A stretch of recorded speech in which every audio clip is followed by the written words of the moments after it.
Hello, good morning, and welcome to the Metro Futures 2020 live launch. I'm Simon Bowen, I'm from Open Lab, and I'm pleased that I've got Hugh Lewis, who's the Customer Service Director of Nexus, here with me.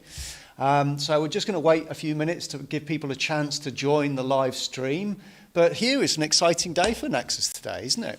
Yes, it's very exciting for two reasons. The most important one is that we enter a new phase of passenger consultation. We've made the passenger at the heart of our design process. We put the passenger at the heart of the process from the beginning. Obviously working with yourselves at Open Lab since 2016 on initial consultation. Then our colleagues at Stadler have designed a train. They won the global competition to be the manufacturer of that train. But there's an awful lot that's still up for grabs. In particular, about the interior design, all those crucial little details that make your journey work for you. And that's what we're starting today. The second reason I'm excited is because we'll be unveiling the new look of the exterior of the train. Now, we've already used lots of public feedback to get that. There was a poll in the Evening Chronicle. We did a lot of work online back in January and February, and we took all that feedback away. We've put it together with what our technical people need, what the cleaners need, and the guys and women who are going to be maintaining it in the depot, our accessibility consultants, and our marketing people. And today we launch the external look for the train, which will be a new icon for the North East. But we also want to hear from our thousands and thousands of passengers about what they want to see inside the train. Absolutely fantastic. Yes, I remember the work that we did with Nexus in 2016 and 2017. We went around the region, we spoke to people who make all kinds of journeys, use Metro for lots of different ways. And I think it's really fair to say that this new train has been designed with the people who use Metro and who would like to use Metro and will carry on using Metro and make a great new train for the next 40 years. And so there's a few things that we're going to do this morning. In a minute, we're going to play a video which will reveal the livery of the new train. That's really, really exciting to be able to see that and get a first look of the inside of the new train. And then we're going to explain a little bit about how you, the people across Tyne and Weir, can have a say on those finishing touches of the new trains. There's some really interesting ways that we at Open Lab have developed to enable people to have a say, to explore what the new trains will look like, how they will feel, what the experience of using them will be like. And we're going to talk about that a little bit. Then, actually live during this session, we're going to use the Slido tool to enable everyone who's watching this session to have your say. So we're going to be asking you some questions about the internal features of the new trains. And we're going to give those answers back to Nexus to enable to do that. I should say that if you look in the description of the live feed, you will see how you can log on to Slido and pose questions for Hugh later, but also answer some of these questions about the options for the inside of the train. The information's in the description, but if you want to go to app.slide.do and then enter the code MF2020 launch, you'll find us on there. So we'll show the new video. Then we're going to do some polls. We're going to ask these questions about the internals of the new trains. And then we're going to have a question and answer session with Hugh. So the opportunity for you to put your questions to Hugh. I'll give a little bit of a reminder about how you do that now, but the questions on Slido, you can start submitting them now. You can start to vote up which questions you would like to ask Hugh.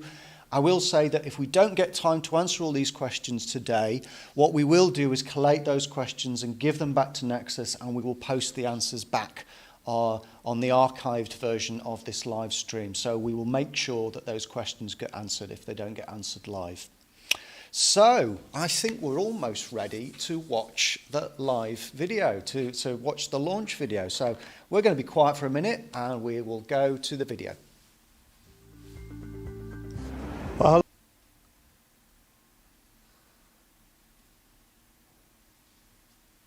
40 years since the system opened, and when it did, it transformed transport in the area, moving people around very quickly between the key parts of Tyne and Weir.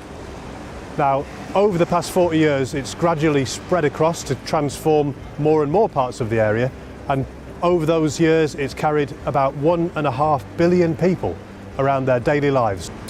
Now, the original train fleet is still operating today, 40 years on, but even though it served the area incredibly well, it's now time that we retired them and replaced them with a new train fleet. What's really important is that we get the views of the people who use the Metro to help us design the fleet. All you need to do is to get onto the Metro Futures website and fill in some questions to make sure that we capture your views and we can finally make sure that these new trains meet the needs of all of our passengers now and long into the future. And now it's time to show you the new trains.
So now you've had a preview of what the new Metro trains will look like, help us to make sure they're as good as they can be.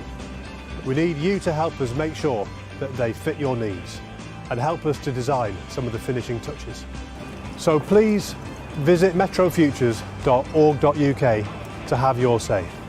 On the website, you'll have a range of features to help us design the new trains, including an interior tour of 360 degrees to make sure that you can see all of the design features.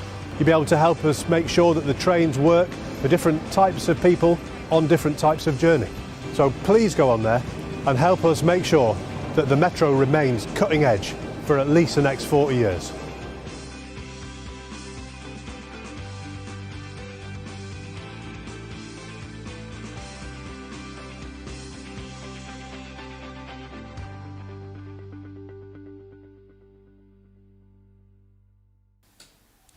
So there we go. Wow, the new train, fantastic. It's lovely to see that. What are your first impressions of it, Hugh? Well, it's not the first time I've seen it, but I mean, we took everything that people told us.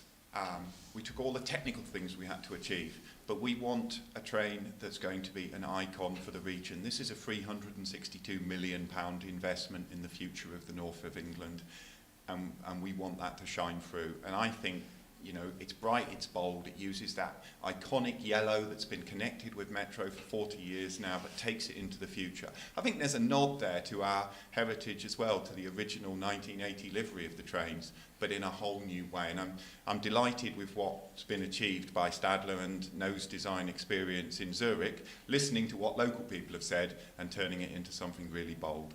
Fantastic. So we're going to move on and start asking you some of the questions about the new trains, but I'm going to talk a little bit about how you can have your say after this session as well.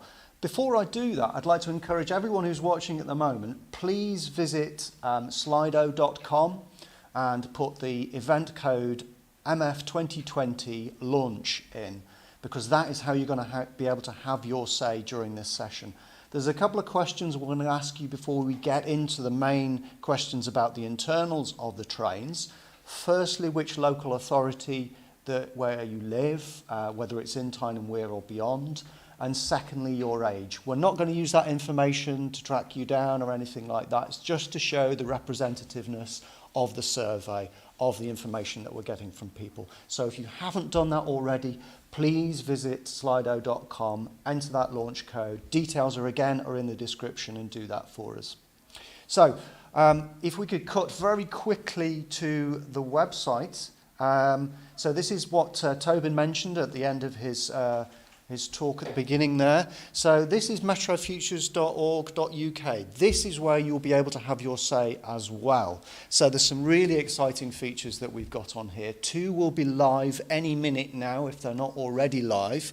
The first one is a 360-degree visualization of the train, which if we click on Explore Your Metro, you'll be able to see. And that is where you'll be able to explore 360-degree images of the trains with some of the new features highlighted, and also some points where you can provide some feedback. You can tell us about, does this new train fit the needs of people across Tyne that we're making all kinds of different sorts of journeys. The second part is the Configure Your Metro part of the website, and this is where you'll be able to select some of these internal options for the train. So you'll be able to move through it, and we ask these questions that you're answering on Slido now, hopefully, and you'll be able to select some of the options for the inside of the train. I think actually what we might do is we're going to use that as we step through to ask you, the audience now, some of the questions about what you prefer for those internal options. Before I do that, we're going to go to the next question that we need to ask of you all on Slido, which is your age group. Again, this is just to show the representativeness of the survey that we're doing for Nexus. So I'm going to give you a couple of minutes to do that, and then we've got a very simple question that we're going to ask you, and it'll be to get everyone used to using Slido as well. I can see the answers coming through now. This is really good. Thank you very much for everyone who's submitted answers there. So the next question, just to see what you think, how many stars would you give your new Metro? So on a rating of 1 to 5, and based on what you've seen. Oh, that's very interesting. Lots of people giving it 4 or 5 stars. Well, that's good. So we've done a good job, and Stadler and Nexus have done a really good job in listening to what people have said. So the average 4 or 5 stars. We're not doing too bad. That's not a bad place to start from here, I don't think. That's really good. And with the opportunity, with the finishing touches, to get that up to a 5 out of 5. That's really, really good. Okay, and another reminder to people as well, please start submitting questions. If you're looking in the Slido interface, you can submit a question. You can see the other questions which have already been added, and you can vote those up. As I said at the beginning of this session, if we don't have an opportunity to answer those questions now, we're going to make a list of them, pass that over to Nexus. Nexus will respond, and we will post all the answers to those questions onto the archived version of this live stream. So you'll be able to read the questions and the answers there. Okay, so I would like us to move through to the first question. So the first question about the internals of the train is, if I ask it now, so if we could look at, shall we look at the digital mock-up of the train? So we're quite fortunate in that we have this, as you can see now, hopefully on your screens, is a completely virtual mock-up of the new trains. We can see the lovely new livery there as well. So if we can move inside the train, and we can use this in answering your questions. So if you've got questions and you'd like to look at a particular part of the train, we can move around and look at this. So what we have here is a digital and virtual version of the train. And we can change some of the features here. We can explore them and see what we prefer. So the first question we want to ask you about is actually about the combination of the patterns and the colours on the seats, the patterns and of the glass partitions, and the floor colours. They're all in a package. We need to ensure that as a package because it's about ensuring that we have a complementary combination of what goes on the seats and what goes on the floor colours and what goes on these glass partitions that you can see here. So Tom is my colleague who's controlling this model. Can we just go through those options very slowly? So we've got an option with the light grey, the dots and the dots. That's the first option that you can see. And then we've got a version where it's a plain, no patterns on the seats, slightly green colour and stripes on the glass.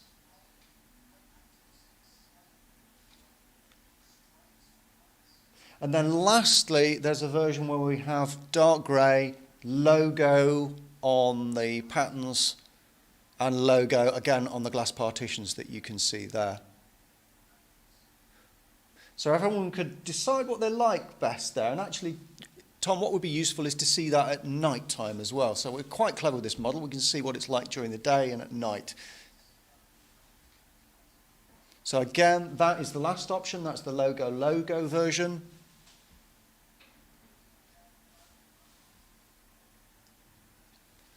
That's the green, the plain stripes.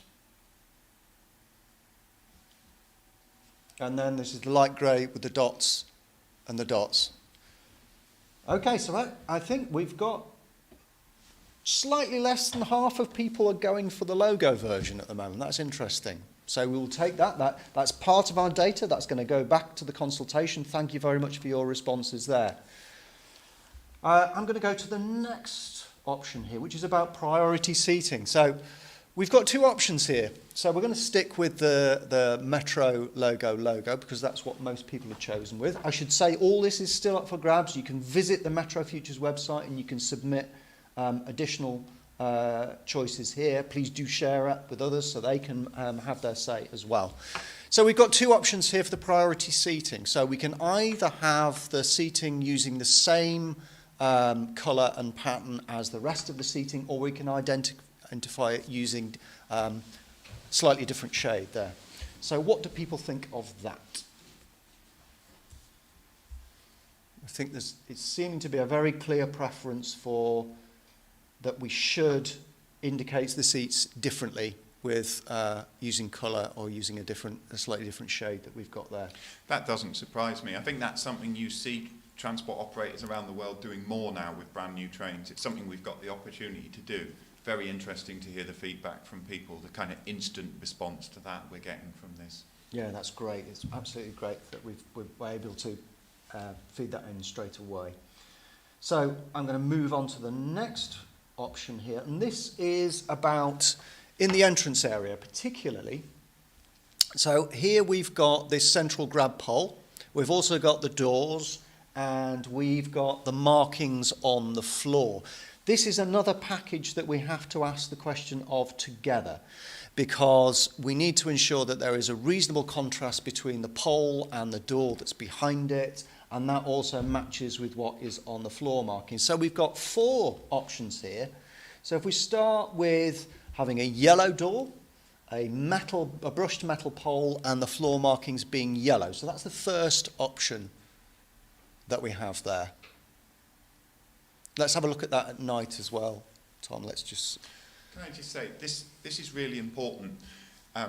When we're designing a train, we have to think about the needs of everybody that uses it, including, for example, people with visual impairments. And so being able to pick out the pole easily against the background of the door and against the background of the train is a huge consideration for us. And that's why I think we're playing with these different ideas, a steel door against a yellow, a steel pole against the yellow door and other variations. But of course, as with all of this, we need to know what passengers think will work best. Absolutely. So that was, now if we go to the next option, it's with a grey door, a yellow pole, and the floor markings being white.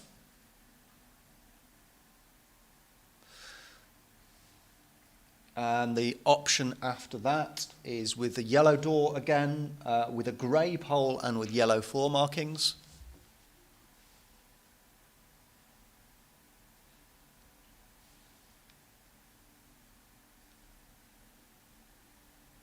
And then finally, we have a grey door with a metal pole and a white floor marking.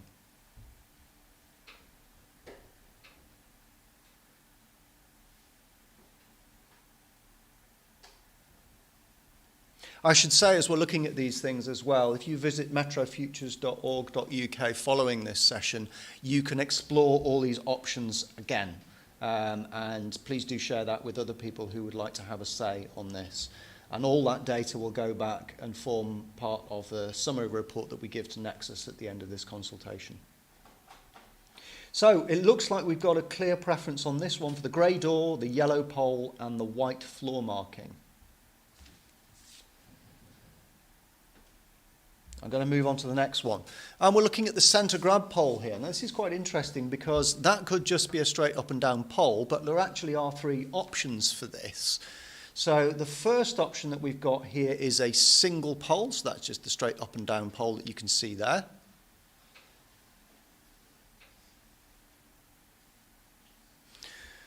The second option is what we're calling the double pole.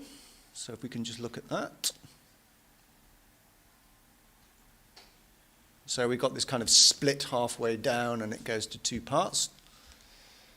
And then lastly, we have the ring.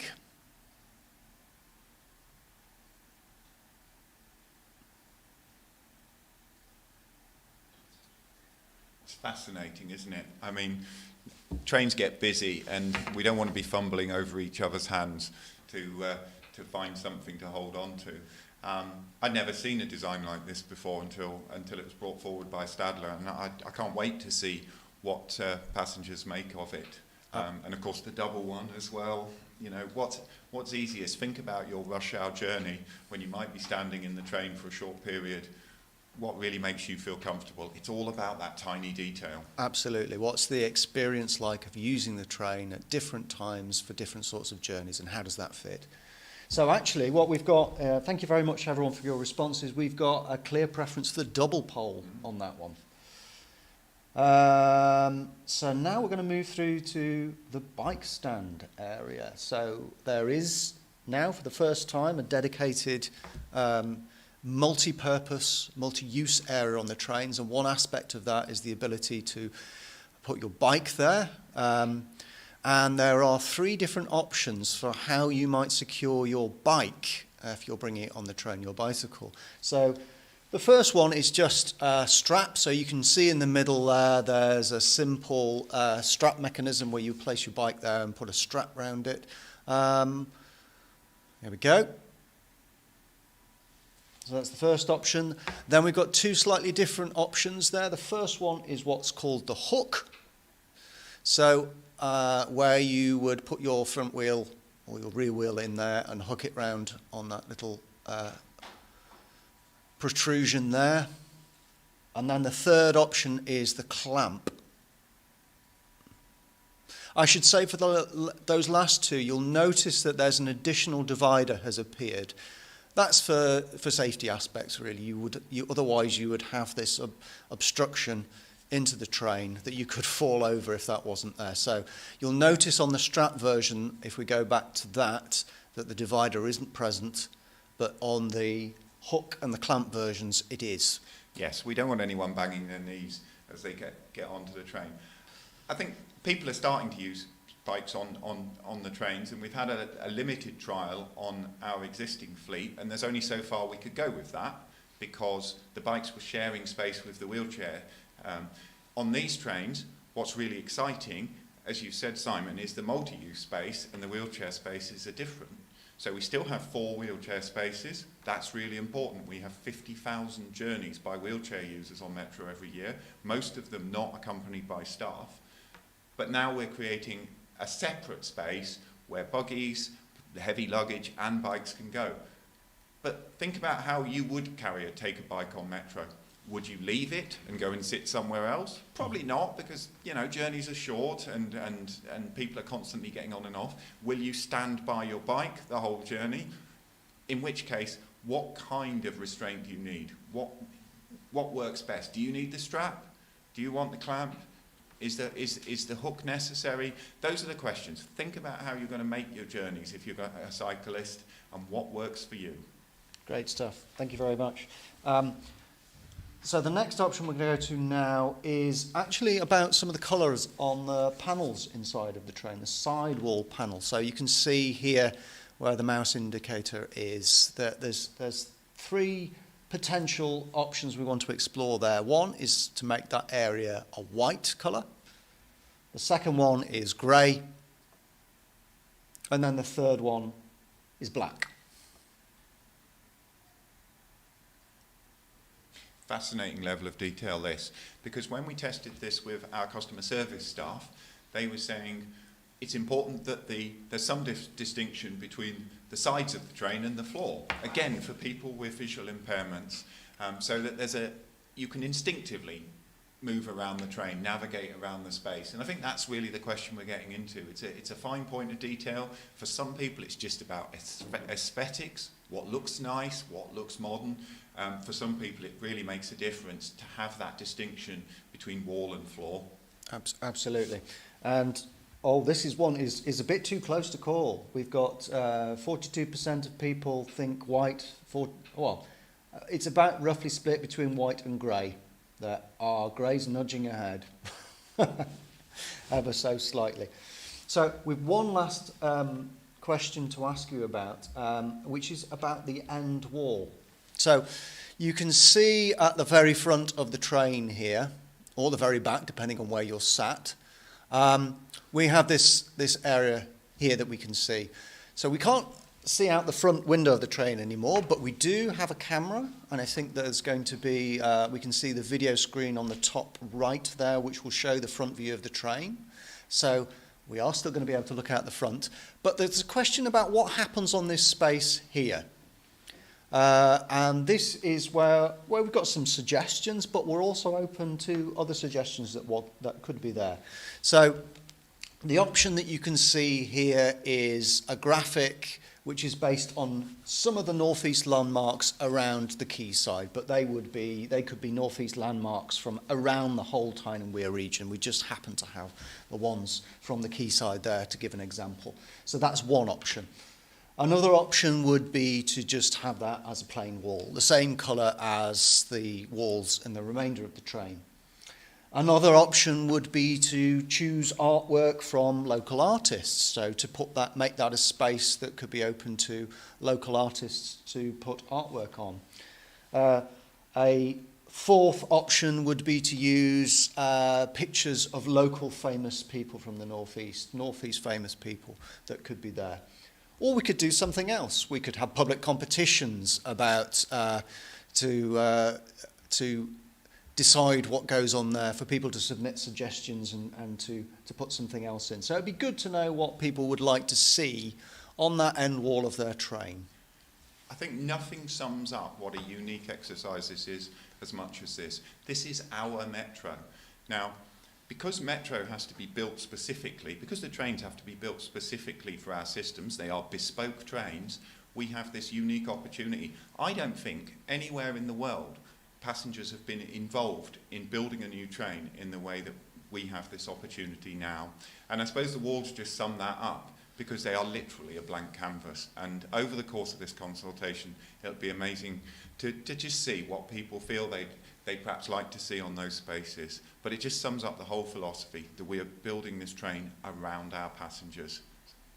Absolutely. And I should say, if you visit the Metro Futures website and you look at the configure your metro aspect of this, you'll be able to see some samples of how that end wall might look with those different options, either just plain or with some artwork, with the landmarks, with the people.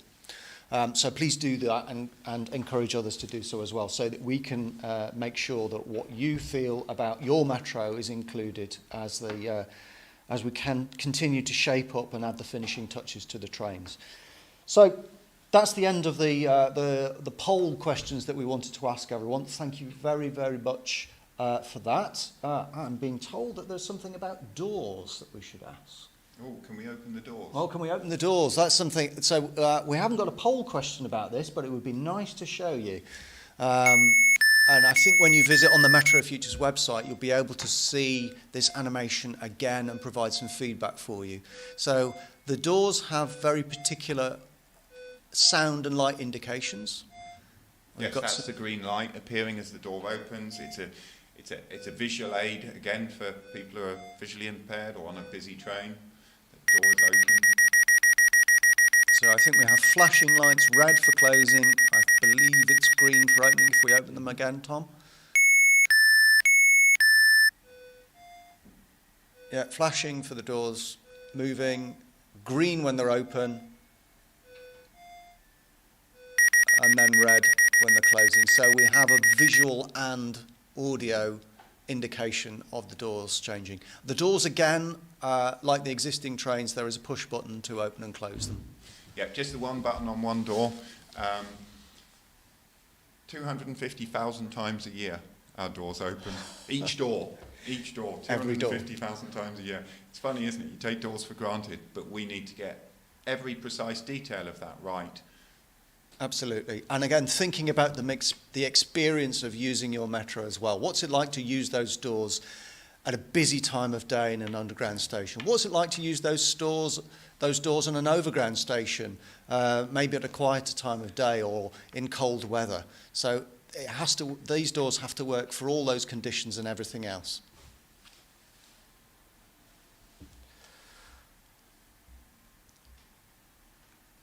Okay, so we've got some questions that people have been submitting through Slido, and I'm going to start posing these to you, Hugh. So thank you very much to everyone who submitted a question through Slido at the moment. You can continue to ask questions. We have until about 11 o'clock today to talk about these questions and provide some answers. As I said earlier on in the session, if we don't get through all the questions, don't worry. We will be sending those questions to Nexus after this session. We will get some written responses to those questions and we'll put them back on the archived version of the live stream. So we will make sure that all questions are answered. So the top question that we have, Hugh, is: will the map within the carriage be digital and move with the position of the train between stations? So it might be worth just finding that on the digital mock-up. Let's go and find one of those passenger information screens if you can. It's a good question.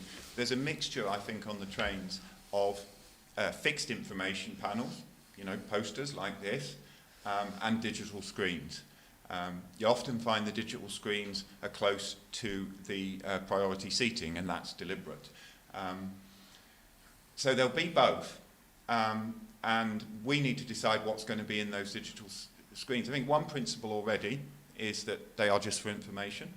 They're not for a mixture of information and advertising. There are advertising spaces elsewhere on the train, but we want to keep these sacred. And you can see a kind of initial options there. And that we're looking at now, that is a digital information screen. So that's not a fixed image, that will change. Yes, so that's a digital screen and it can potentially move. It can have features such as telling you the numbers of buses at the next Gateshead interchange there. Potentially with telematics, it can tell you the platforms at Newcastle Central Station that your train to London or Edinburgh is going to depart from, just to make it that bit easier for you. So those are the digital screens, but you can just see to the left of the door, there's also printed maps in there. Not very big at the moment, and that's something we're working with Stadler on. That we still need to refine things. We want to see if we can get that map a bit larger as a fixed map. But I think it's a combination of both going forward. People have different needs. This is all about trying to... I remember talking to you about this 4 years ago. It's about fitting everybody's needs into the same big rectangular box at the end of the day. And it's a difficult balancing act, but that's an example where mix of digital and printed maps, hopefully we're reaching everybody. And there will still be the audio announcements alongside that as well. Absolutely, absolutely. There will be audio announcements and the visual display. You can see on the back wall there, so the next station is indicated. That's just the next station. There'll be an audio going with that. Great. Thank you very much. So I'm going to go to the next question here, which is from Tom.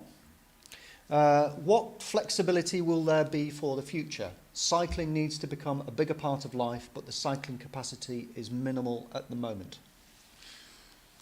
Gosh, it's challenging, isn't it? Because, as I said before, these are bespoke trains. They're designed specially for Metro. So we can't decide that they didn't work after 5 or 10 years. We have to get it right for the next 30 years. And that's why passenger consultation is so important.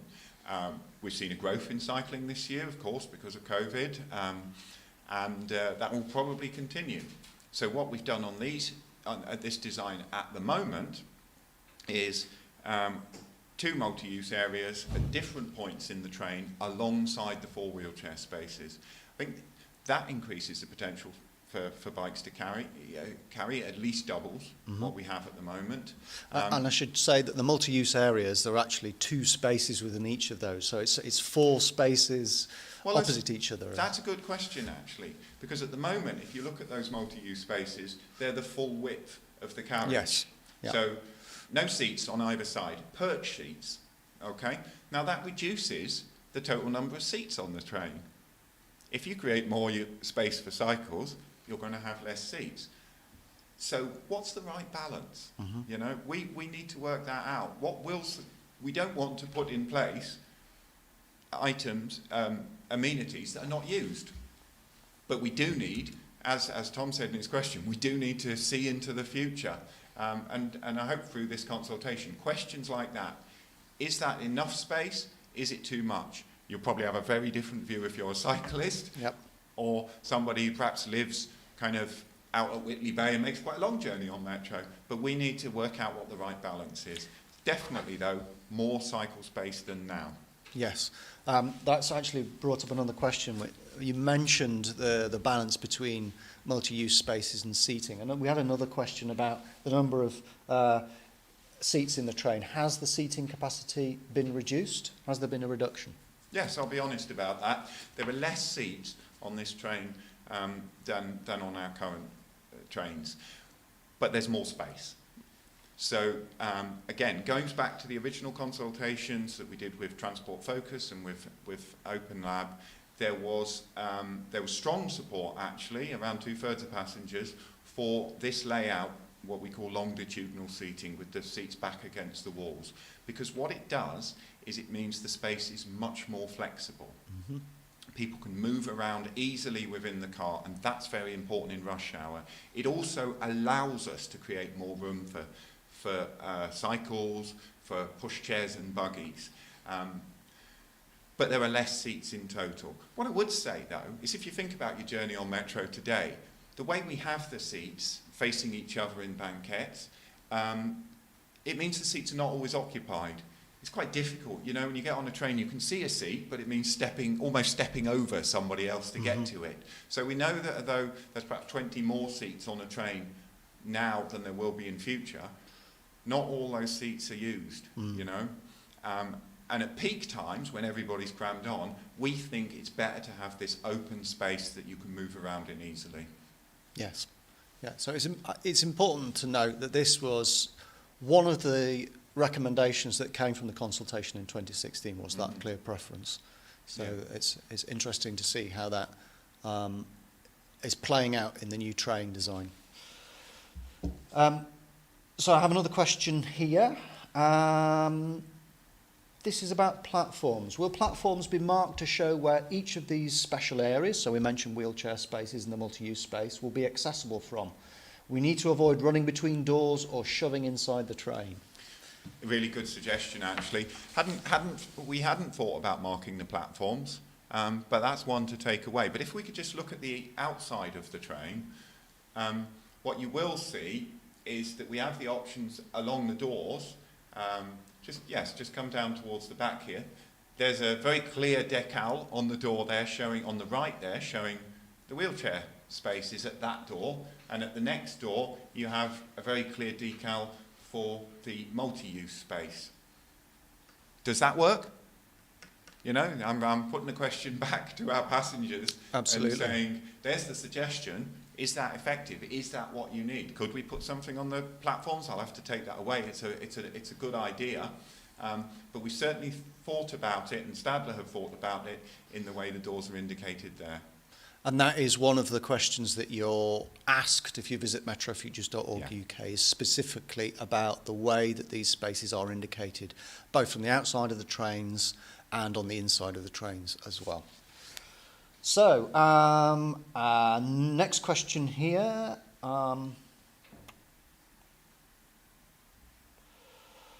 Which is, will the new trains run at the same line speeds, or is there scope to increase line speeds and in turn reduce journey times? These trains aren't any faster. Actually, Metro's all about frequency, and that's all about there being lots of stops on the system. So there's often only a kilometre or two between stations. It doesn't let you get up to a speed beyond 80 kilometres an hour, 50 miles an hour in most cases. And the trains are not designed to do that. What they are designed to be is to have a very high capacity. They're 15 times more reliable than our current fleet. People probably won't be surprised to hear they'll be more reliable. And they use 30% less energy. And I think that energy efficiency is really important going forward as we confront the climate emergency. Clearly, you design a train to go much faster, it gets less energy efficient, and we probably don't really need that. There's one other thing I want to talk about in terms of journey times, which is I think what the question was about. Alongside this £362 million investment in the trains, we have a £105 million project on the track in the next couple of years to get rid of pinch points on the network. As that's delivered, we can increase the frequency of the trains from one every 12 minutes, if you live somewhere like Jarrow or Shire Moor, to one every 10 minutes. So the trains don't go faster, but there's more room because there's more trains, and the waiting time is reduced. And the time, if you need to change at Peel or change at South Gosford, the time is reduced. So journey times will come down a bit. The service will be an awful lot more reliable than it is at the moment. And both those things are big benefits from the scheme. Yep. Thank you very much for that. There's another question similar in terms of the network, which was, do the trains have battery capacity to run on non-electric lines? Yes. I mean, this is a really important new feature of the trains. They will have battery capacity, and that means they can operate where there's not overhead line. Primarily, that's really useful if we have a problem on the overhead line. It allows the train to keep operating where today we might have to stop it. It also allows us to look at expanding Metro into new areas without having to put up expensive overhead line. Now, battery technology is moving very fast at the moment, so with these trains coming into service in 2023, I couldn't actually tell you what the battery potential of the train is now, because it's likely to be increased. Stadler will use cutting-edge technology, but it definitely gives us that potential to expand Metro without needing to put up expensive overhead lines. Yep. Thank you.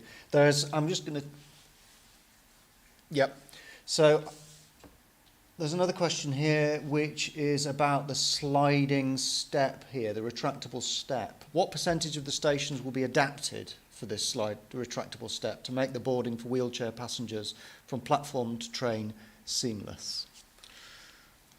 Almost all of them. So most of our stations are straight.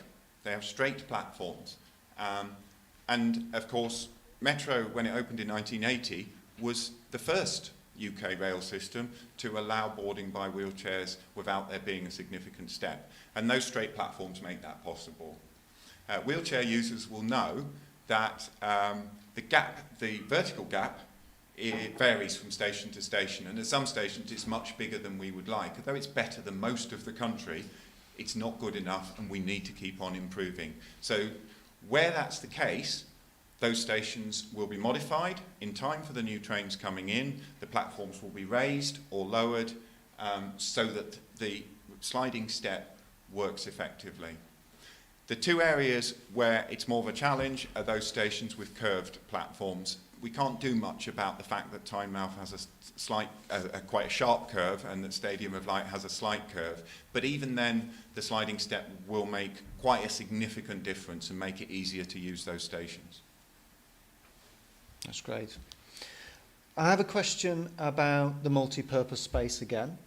So somebody asks, how will any conflicts between bikes, prams, wheelchairs be managed in the multi-use spaces?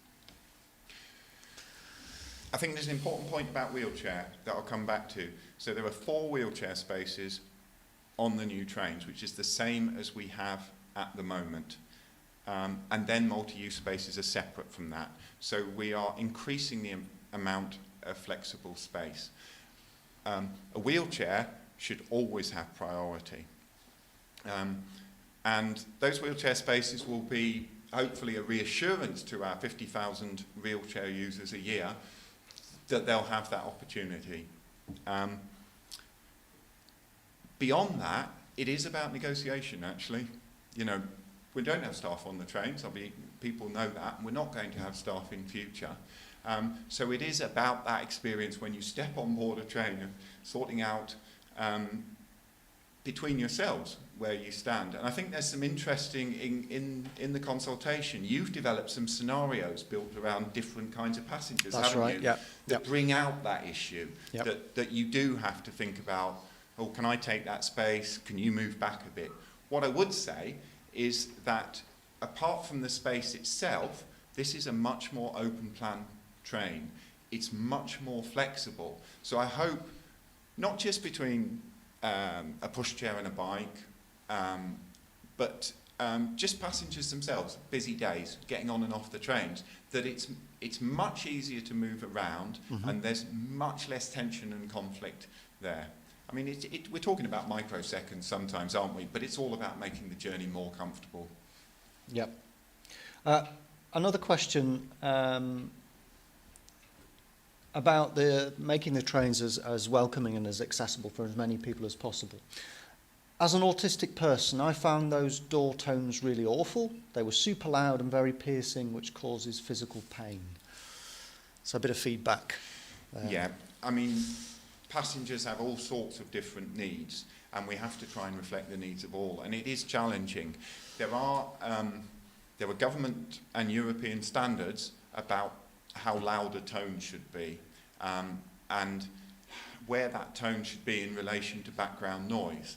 And I think we'll try and build in sensors on the trains so that the tone can change according to the background noise. That would definitely be the case with the audio announcement for the next station, which you talked about earlier, Simon. It'd be interesting, based on that feedback, to go away and just check with Stadler what happens around the doors, that there are legal minimums. I do appreciate that the sensitivities that some people on the autistic spectrum have may be an issue. We will be doing some very specific consultation with different user groups. We can't quite take a mock-up on the road as we planned because of COVID restrictions. What we are doing is having a mock-up augmented by virtual reality that we're going to invite representatives from different user groups at. And we really get into the detail with wheelchair users, with people on the autistic spectrum at that point, so that we can hone this design and make sure it's compliant with all the regulations, but it reflects what our passengers are telling us. Yes, that's great. And I should say thank you very much for everyone for their questions and for that point of feedback as well. That is what this is about. And I should see that my colleagues are telling me that the video in the launch is very, very loud. So this is the digital mock-up that we're seeing, it's artificially loud there. We need to do a bit of balancing of the sound levels there. It's not going to be that loud in reality. So some of that is just the demonstration version. We have exaggerated, so apologies for that. But we will test it in reality or Yes. via VR, so we get a really good handle on what the experiences of autistic passengers, what it feels like for them. Absolutely. And again, all that feedback that we're getting from people on Slido and in the comments on YouTube, please do keep it coming. These are not finished trains. They're shaping up, but this is your opportunity to make sure these things are considered, both through this online consultation that we're doing with the digital mock-up, and as Hugh said, opportunities that will be to engage with the partial mock-up and the virtual mock-up later on with certain groups. I'm going to note another question here. I think we've already touched on this, but it's been a very highly voted question here, which is another piece of feedback here. The livery looks great, but longitudinal seating. We're not London, where even their S7, S8 have a mix of seating types. A bit of feedback there, again, about the longitudinal seating on the trains. Longitudinal seating came out very strongly in the original consultation we did in 2016-17. as the first choice for passengers. And we did 3 different kinds of consultation. Nexus itself ran a consultation on its website. We asked 2 independent bodies, yourselves at Open Lab and Transport Focus, the national passenger watchdog, to do surveys and research in different ways. Open Labs was very immersive and in-depth, really asked those hard questions we've kind of got into today. Transport Focus was massive. It involved more than 3,000 people, probably one of the biggest consultations we've ever had. Longitudinal Seating came out very strongly, and I'm not surprised actually, because most people use metro at the busy times, and they're making those peak hour journeys, and they want that feeling, I think, of flexibility of space, of being able to step into the carriage at the door but move along it easily to find somewhere comfortable to sit or to stand. And that's where it came from, and I think it is something where passengers have already spoken clearly, and you know, that's a definite now in the design. But there's so much else that we've discussed today that passengers can still influence, and as you say about the polls and lots of other things, it's all literally up for grabs. I remember in the 2016 consultation as well, one of the other key findings, there was lots of people talking about feelings of personal safety, how safe they felt on the train at different times of the day, people travelling alone late at night and so on. We were talking about this previously as well. There is aspects of this layout, of this single carriage layout, this longitudinal seating that relate to that. Could you maybe just explain? That's a really good point, Simon, because when you do a public consultation, there are the things that you might guess that a passenger or the is going to say and feedback to you, and there's the things that really surprise you. And I guess I was really surprised when we suggested longitudinal seating as an option.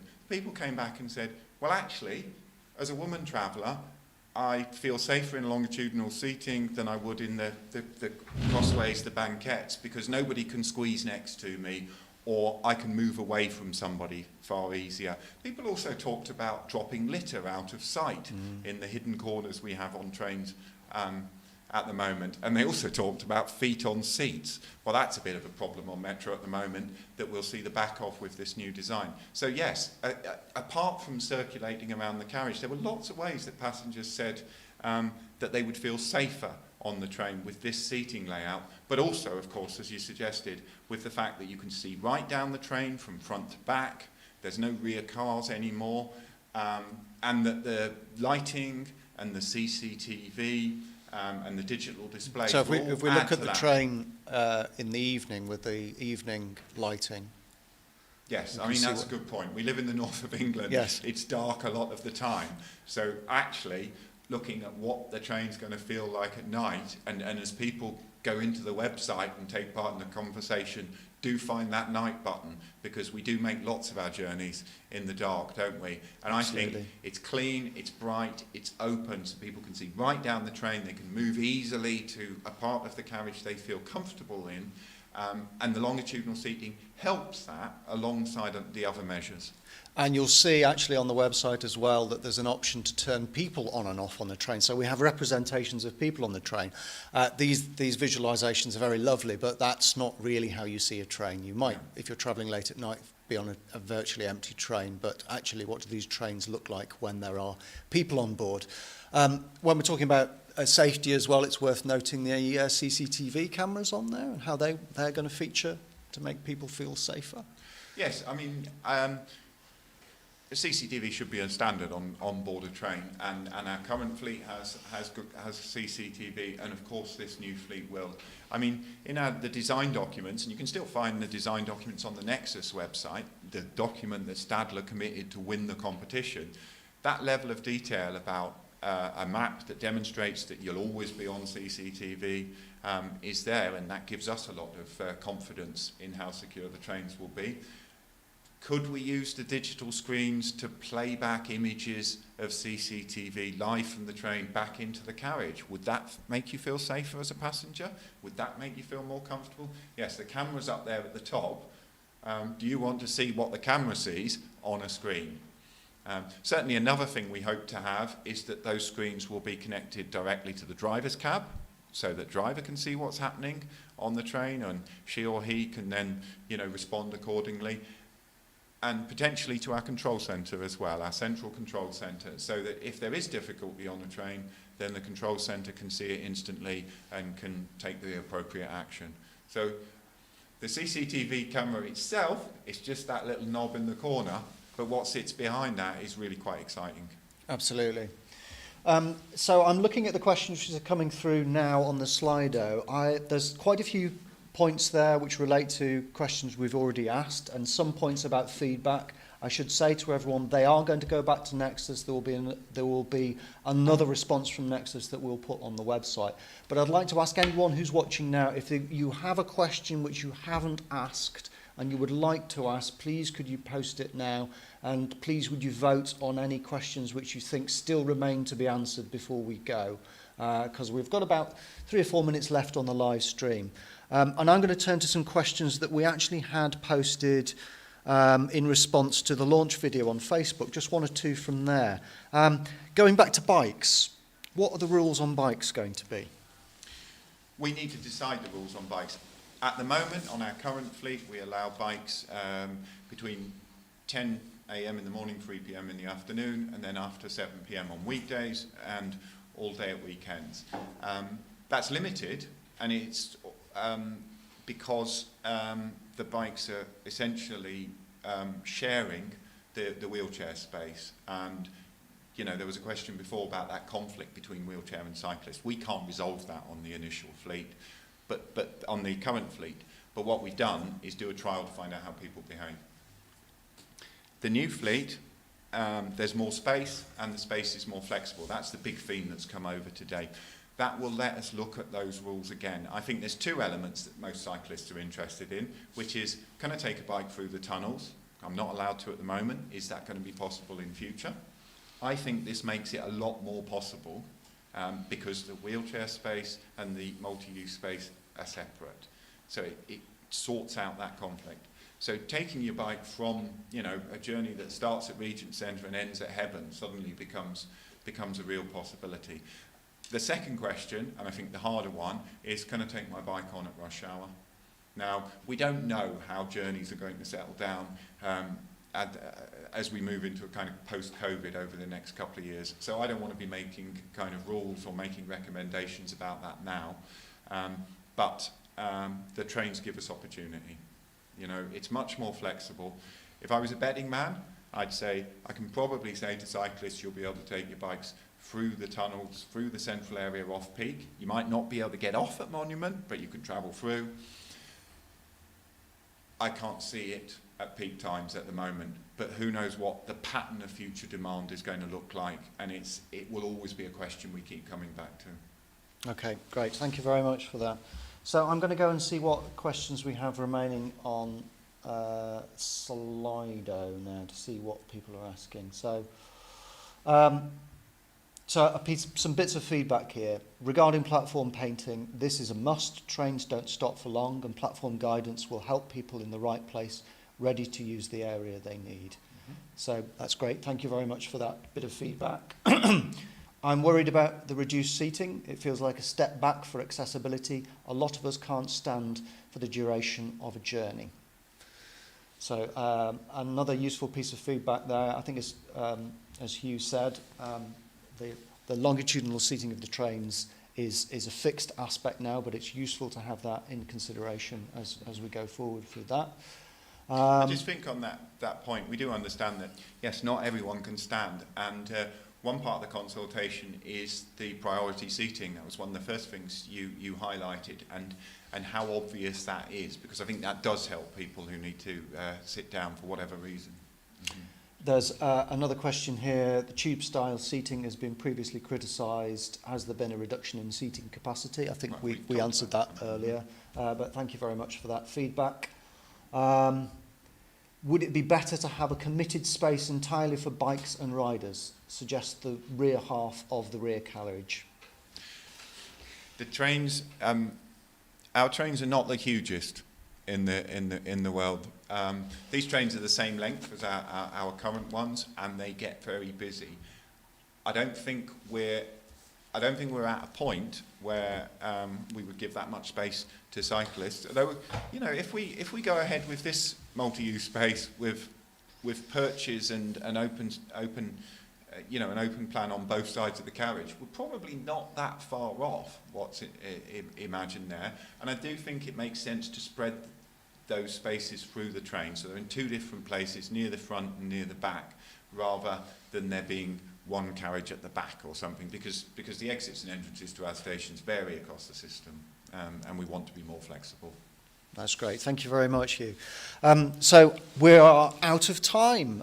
So thank you very much, everyone who's participated today. This is a bit of new territory for us with all the COVID-19 restrictions. We have moved some of our consultation online. This has felt like a very genuine interaction with people through Slido, through the questions and the feedback that you provided. So thank you very much for that. I should say that we are going to do something similar again. So if you come online again to YouTube on, I believe it's September the 28th, Monday, 6 o'clock, we will be running another one of these question and answer sessions. And again on Tuesday, the 6th of October, again at 6 p.m. So please tell your friends. If you visit the Metro Futures website, metrofutures.org.uk, you will find access to provide this kind of feedback.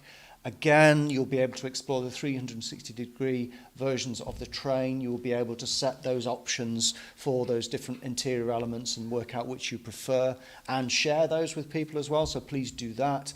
But for today, thank you very much, and thank you very much, Hugh.